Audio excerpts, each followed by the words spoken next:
درود بر شما. من مانی هستم و یک بار دیگه در خدمت دوستان علاقه‌مند به کتاب با کتاب تازه خوانده در دست با نام چرا عقب مانده. این کتاب رو که چاپ دومش در سال 1388 یعنی 2 سال پیش در تهران نشر علم اون رو منتشر کرده، آقای دکتر علی محمد ایزدی نوشته است با سوتیتر جامعه شناسی مردم ایران.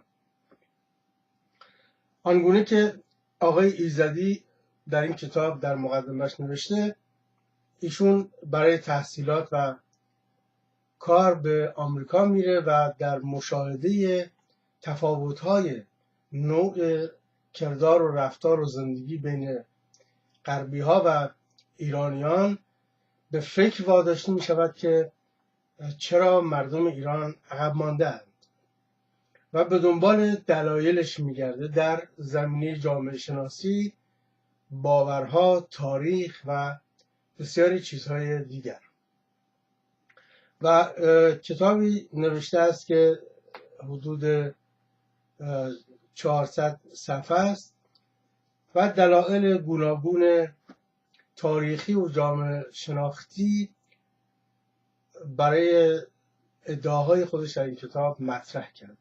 از اونجایی که البته ایشون خود آدمی است اسلام باور، میکوشد هر جایی که نقص و عقب ماندگی مردم ایران به اسلام برمیگردد به آرامی از کنارش بگذرد یا به گونه آن را توجیه کند که البته موفق نیست، اما در مشاهداتش و ثبت نوشته ها و شواهد تاریخی آدمی است موفق و این کتاب کتابی است به راستی خواندنی و خود خواننده باید این کتاب رو بگیره، بخونه و دربارش داوری بکنه. این کتاب داوری درباره مردم ایران است، درباره من و شما، و نویسنده‌اش معتقد است که ما جامعه عقب مانده‌ای هستیم و دلایلش رو هم به سهم خودش بیان میکنه. البته به دوران‌های پیش هم برمیگرده و یک شواهد اسناد تاریخی رو در اینجا باز آورده است و باز نوشته است که من یکی دو نمونه از اون رو خدمت شما میخونم و بعد درباره این کتاب بیشتر با شما سخن میگویم. در بخش نخست کتاب که نظریات خارجیان درباره ما ایرانیان عنوان دارد، نوشته آورده است کوتاه از هرودوت، مورخ یونانی که در 24 قرن پیش در دوره کوروش زندگی میکرده، در ایران بوده و مشاهداتش رو درباره پارسی ها یعنی ایرانی ها بیان کرده است. از اونجایی که البته هرودوت دوست مردم ایران نبوده است، انتظارات زیادی از اون نمیتوان داشت، اما آنچه که نوشته است نشان میدهد که ما پیش از هجوم اعراب و تسلط اسلام بر ایران به گونه دیگری بوده. می نویسد چیزی که برای پارسی یعنی ایرانی انجامش ممنوع است، گفتنش هم جایز نیست، دروغ است. دروغگویی را ایرانیان ننگین ترین عیب می دانند و پس از آن شرم‌آورترین نقص داشتن قرض است و جهت عمده آن از جمله این است که گویند مقروض مجبور است دروغ بگوید. خب مردم ایران دروغ نمی گفتند و در نتیجه تمام معایب ناشی از آن را هم نداشتند. خداوند هم نعماتش را در اختیار آنها قرار داده بود و از پیشرفته ترین مردم عصر خود بودند، تدریجاً که خلقیاتشان عوض شد. حالا این خلقیات که به خودی خود عوض نمی شوند، این رو سیستم های اجتماعی، سیستم های سیاسی، نظام های دینی و چگونگی زندگی اقتصادی و کار و نوع طبقه‌ای که فرد بهش تعلق داره باعث می شوند که ما تغییراتی حاصل بکنیم. این تغییرات مادرزادی نیستند. خلق و خصوصیات ما اموری اجتماعی هست ما از جامعه اون رو میگیریم. و البته پیش از این که من وارد این مباحث بشم بگویم که هیچ ملتی رو نمیشه یک دست کرد و گفت که این ملت همه خوبند یا همه بدند، همه شجاعند یا همه ترسو هستند. همه امور نسبی است. اما آنچه که بدنه اصلی جامعه هست، تنه اصلی جامعه به عنوان فرهنگ ارائه میدهد، اون تعریف جامعه رو تعیین میکنه و اون اقلیت یا اون باریکه از روشناندیشان، متفاوت‌ها و روشنبین‌ها یا دگراندیش‌ها که به گونه‌ای دیگر زندگی می‌کنند و می‌اندیشند و تعیین کننده نرم‌های اجتماعی نیستند، اونها در واقع تعریفی هم از اجتماع به دست نمی‌دهند که شامل همه باشد. وقتی ما تعریفی از جامعه به دست می‌دهیم، تعریف اکثریت اون جامعه است. حالا همون جامعه‌ای که هرودوت دربارش چنین گفته بود میاد در دوره قاجاریه، یعنی حدود 1200 سال پس از تسلط استبداد سیاسی و اسلام، استبداد مذهبی بر ایران، و مردم ایران واقعا دفرمه میشوند و به توده عجیب غریبی تبدیل میشوند. در دوره قاجاریه جیمز موریه که انگلیسی است و در سیاحت خودش به ایران تجاربش رو دیده است و تجاربی کرده است و نوشته است، می‌نویسد در تمام دنیا مردمی به لاف زنی ایرانیان وجود ندارد. لاف و گزاف اساس وجود ایرانیان است. هیچ ملتی هم مانند ایرانیان منافق نیست و چه بسا همان موقعی که دارند با تو تعارف می‌کنند باید از شرشان بر حذر باشی. فروغ فرخزاد در شعری گفته بود و در همان زمانی که به تو دست میدهند در ذهن خود طناب دار تو را میبافند. جیمز موریه ادامه میدهد ایرانیان تا دلت بخواهد حاضرند به تو قول و وعده بدهند که اگر احیانا اسبی، مزرعی، خانه‌ای و یا هر چیز دیگری را در حضورشان تعریف و تمجید نمایی فوراً میگویند تعلق به خودتان دارد.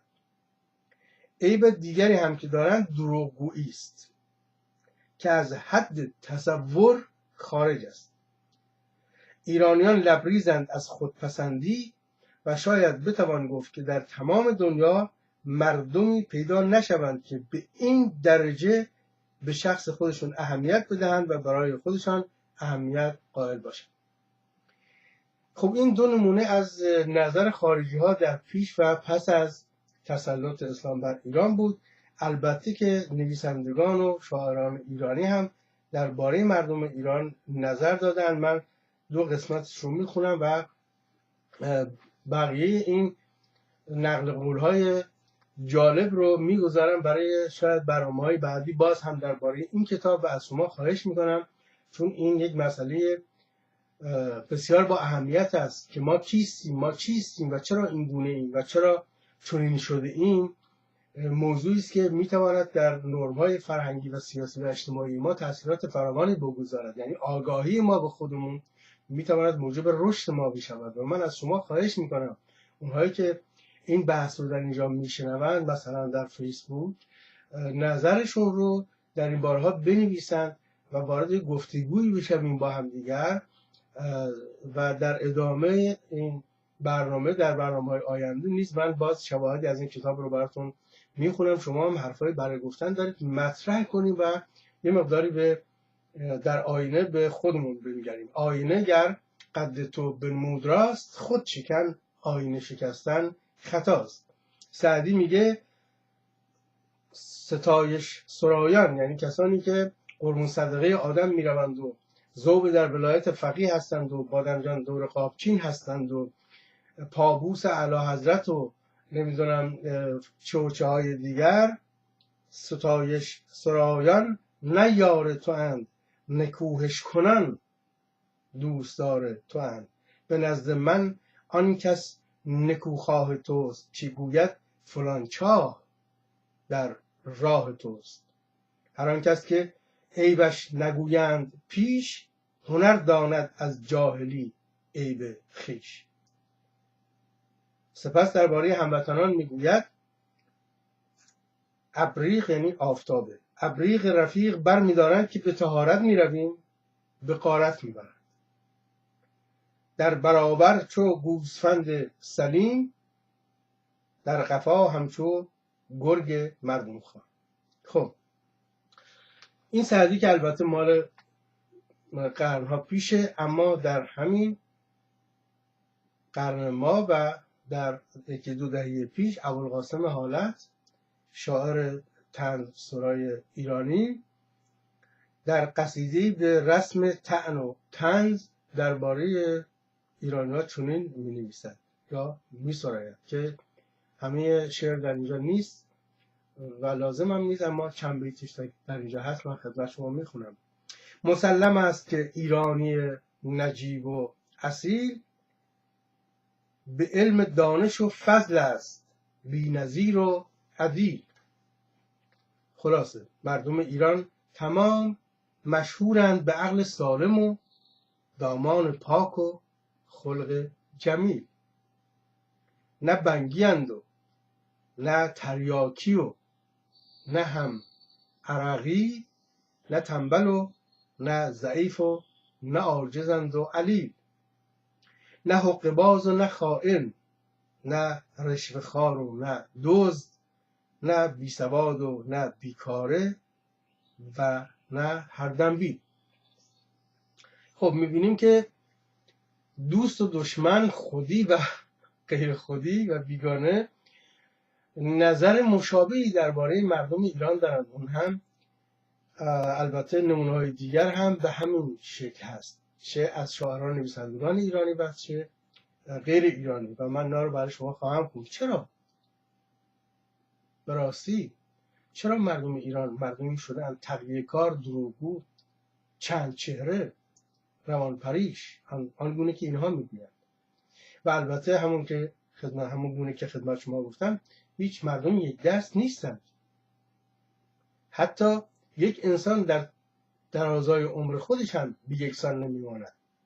این شرایط اجتماعی، شرایط بیرونی، نوع حکومت است که روان مردم و اخلاق مردم و اعتقادات و باورهای مردم رو شکل میدهد و هم شکل خودش میکند. من بر این باورم از اونجایی که انسان جزئی از کیهان است و هستی است، تمام ویژگی‌هایی رو که در ذات و گوهر هستی هست با خودش داره. به این معنا که اگر در کوچکترین ذره که اتم است ما نیروی جاذبه و دافعه داریم، یا در بزرگترین کهکشان ها نیز همین نیروی دافعه و جاذبه هست که اون کهکشان رو نگه داشته، در درون انسان هم نیروهای خیر و شر، جاذبه و دافعه، نیکی و پلیدی هر دو وجود دارند. اما هرگاه که شرایط بیرونی و اجتماعی این امکان رو به انسانها بده که بتوانند نیروی اهورایی، نیکاندیشی، نیک پنداری، نیک گفتاری و نیک اندیشگی رو در خودشون پرورش بدهند، مثل همون زمانی که در دوره کوروش هرودوت نوشته است، خب میشوند مردمانی راستگو، مردمانی شجاع، مردمانی میهندوست و مردمانی جهان دوست، ایران دوست. اما هرگاه که یک نیروی اهریمنی بر جامعه حکومت بکنه، مانند همین جمهوری اسلامی، این امکان رو فراهم میکند که نیروی اهریمنی درون جامعه رشد کنه تا بتواند به بقای خودش ادامه بده.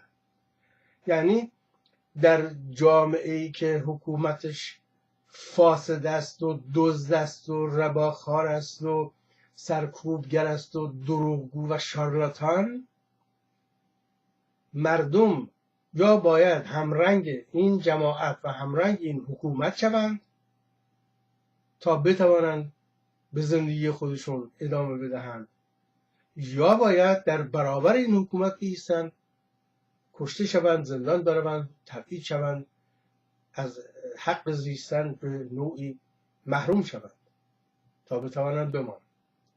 و اونهایی که البته کشته میشوند و زندان میروند، ماندنشان که دیگر معنا ندارد.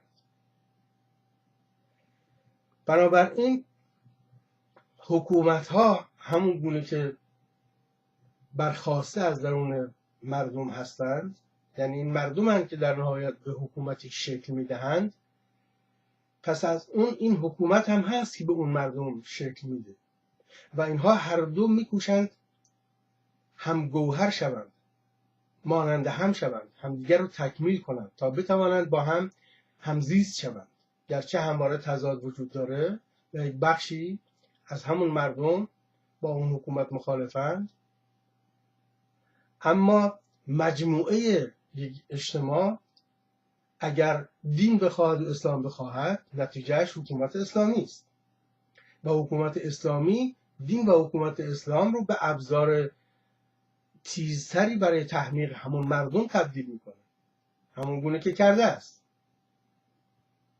بنابراین حکومت اسلامی در ایران امکان اهریمنی شدن مردم ایران رو به گونه‌ای فراهم کرده است که امروزه اعتیاد، تنفروشی، خودفروشی، میهنفروشی، دزدی، رشوه‌گیری، دروغ، تقیه جزء رفتار روزمره بسیارانی شده. این چیزی است که همه میگویند و من از خودم در نمیارم.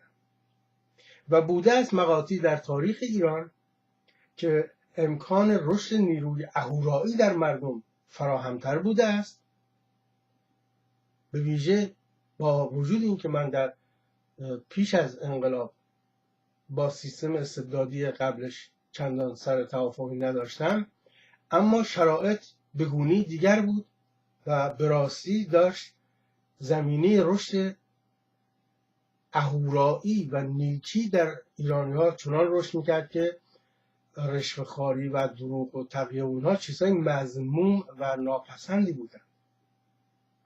بود، ولی نه به این گستردگی که الان هست و نه اینقدر عادی که الان شده. پس این شرایط اجتماعی است که مردمی را عقب مانده نگه می‌دارد یا به پیشرفت می‌رساند، مردمی را به رشد اخلاقی و اجتماعی و سیاسی و اقتصادی هدایت می‌کند یا اونها رو در سیاهچال ظلمات دینخویی و عقب ماندگی و خرافات باز نگه می‌دارد. من توصیه می‌کنم که کتاب چرا عقب مانده ایم رو که در ایران منتشر شده به دست بیارید و بخوانید. در این باره نظراتتون رو پیش زیر این متنی که میشنوید لطفاً بنویسید، با هم گفتگو کنیم و در هفته‌های آینده من باز هم شواهدی از این کتاب رو میخونم و این بحث رو با شما ادامه میدم. شاد باشید و پیروز و بدرود تا درودی دیگر.